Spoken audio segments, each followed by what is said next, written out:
శ్రమల్లో కొంతమంది ఉన్నారు. రక్షణ పొందనోళ్ళుగా ఉన్నవాళ్ళు కొన్ని శ్రమల్లో కొంతమంది ఉన్నారు.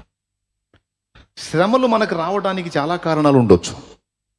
కేవలం సాతాను మనల్ని శోధించడానికి శ్రమ పెట్టొచ్చు. దేవుడే మన విశ్వాసాన్ని పరీక్షించడానికి శ్రమ పెట్టొచ్చు. లేదా మనం హెచ్చిపోకుండా ముళ్ళులాగా కొన్ని శ్రమల్ని మనకి స్థిరపరచవచ్చు. కానీ ఎక్కువగా మన దోషములను బట్టి మనకు శ్రమ రావచ్చు. దేన్ని బట్టి? దోషములను బట్టి శ్రమ రావచ్చు. కూటమి అయిపోగానే, వినండి, కూటమి అయిపోగానే అక్కడ క్యూలో నిలబడతారు మొత్తం. ఇటుపక్క పురుషులు, అటుపక్క స్త్రీలు ఫుల్లుగా క్యూలు నిండా టైట్గా నిలబడతారు. వచ్చిన వాళ్ళందరినీ ఎత్తిన నేను అని చేతులు ఉంచుతా.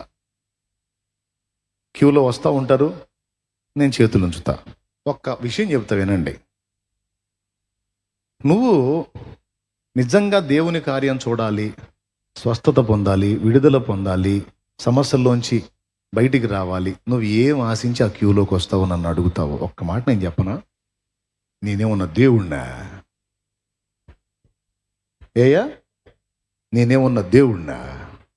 నీలాంటి బలహీనుడైన ఒక మనుష్యుని, కానీ తన దాసునిగా ఆయన ప్రతినిధిగా నన్ను మీ కొరకు నియమించాడు, ఒక కాపరిగా.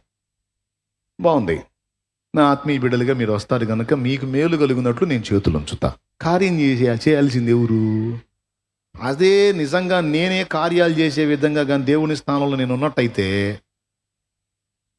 ఇంకో టైపులో ఉంటుంది ప్రపంచం. ప్రపంచమే ఇంకో టైపులో ఉంటుంది. కానీ దేవుని స్థానంలో నేను లేనుగా, ప్రతినిధిగా భూమి మీద ఉన్నాను. కానీ దేవుడు తన సింహాసనం మీద ఆయనే ఉన్నాడు. ఆయన సింహాసనం మీద ఆయనే ఉన్నాడు.